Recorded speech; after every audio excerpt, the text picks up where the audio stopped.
Azad Maidan police चौकीमध्ये Rohit पवारांच्या विरोधात गुन्हा दाखल झाला। परवाचा जो व्हिडिओ व्हायरल झाला, पोलीस कर्मचाऱ्यांना त्यांनी जी इज्जत घातली हातखाली करून, त्याच्या विरोधात गुन्हा दाखल झालाय। आमदारांवरती कुणाचाच धाक राहिला नाही सगळ्याच पक्षाचा, असं वाटतं तुम्हाला? आमदारांवरती काय म्हणजे आमदारांवरती धाक राहिला नाही का, कंट्रोल राहिला नाही का? कारण जे विधानसभेत झालं त्यानंतर रोहित पवारांवरची कलम लावली, आमदारांनी ज्या पद्धतीने वागायला पाहिजे ती जबाबदारी विसरलेत का?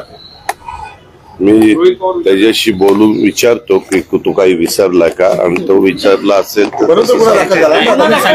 अरे बाबा मला ह्याच्यामधलं काही माहिती नाही, मी खोटं नाही सांगत। परवाची प्रेस झाली माझी मुख्यमंत्र्यांची आमच्या दोन उपमुख्यमंत्र्यांची, ती झाल्यावर मी रातोरात तिथनं निघालो आणि डायरेक्ट मी बारामतीला गेलो। काल मी दिवसभर बारामतीला होतो। आजची ही मीटिंग आम्हाला घेणं क्रमप्राप्त होतं, त्याच्यावर मी दुपारी पर्यंत काही इतर तालुक्यातली कामं सगळी उरकली आणि 4 वाजल्यापासून आल्यापासून इथंच आहे।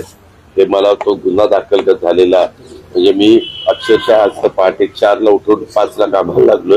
त्याच्यावर मी काही टीव्ही बघितलेलं नाही, पण तुम्ही सांगताय ही गोष्ट नक्कीच खरी असेल असं गृहीत धरून त्याबद्दलची माहिती घेतो। पण सगळ्यांनीच, आम्ही कोणी लोकप्रतिनिधी असला, तो सत्ताधारी पक्षाचा असो किंवा विरोधी पक्षाचा असो, बाबासाहेब आंबेडकरांनी जे संविधान आपल्याला दिलेले, जी घटना दिलेली, जे कायदे केलेले, त्याचा जरी कोणी 5 लाख लोकांचं प्रतिनिधित्व करत असेल, 25, 26, 30 लाख लोकांचं प्रतिनिधित्व करत असेल किंवा राज्याचं प्रतिनिधित्व करत असेल, तर त्यांनी ह्या सगळ्या गोष्टीचं भान ठेवून, मी नेहमीच लोकांना सांगत असतो किंवा सुसंस्कृत महाराष्ट्राची जी काही परंपरा, शिकवण हे आपल्याला स्वर्गीय यशवंतराव चव्हाण साहेबांनी सांगितलेली आहे, ती नुसती ऐकायची नाही तर ती कृतीमध्ये पण आणण्याचा प्रयत्न प्रत्येकाने केला पाहिजे।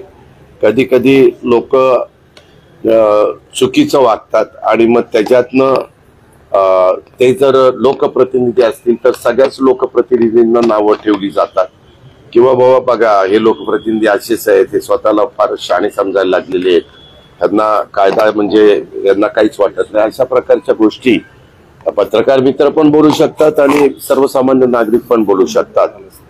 तो त्यांचा अधिकार आहे आणि त्याच्यामुळं हे माझ्या सहित कुणी करता कामा नये, भान ठेवून तारतम्य ठेवून वागलं पाहिजे। धन्यवाद।